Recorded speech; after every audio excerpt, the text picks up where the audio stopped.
Karon nga hapit ng Halloween, waog to ang mga horror booths nga mas try gyud sama lang diha sa Mandaue City nga gilinyahan na sa mga taong gustong makahadlok nga mga talan-aon. Ano yung report?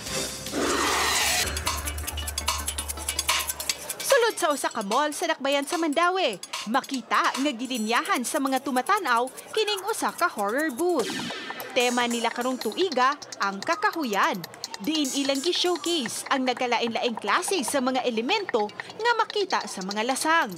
Sa entrance fee nga 50 pesos, mamahimo na nimong matuyok ang tibuok lugar. Makahadlok usab ang ilang mga ungo-ungo. Maong malingaw kadtong ganahan sa mga horror settings.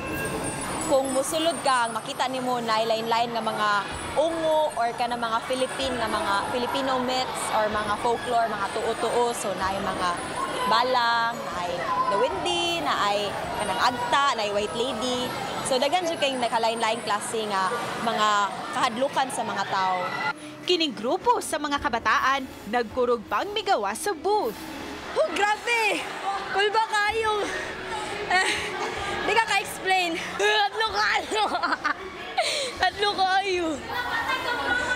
Oh, kaya manggukod dyan sila as in. Grabe. Bukas kini matag adlaw gikan sa alas 2 sa hapon hangtod sa alas 10 sa gabi, hangtod karong Nobyembre 4. Uban ni Demi Hernani, Cecil Kibot Castro, Balitang Bisdak.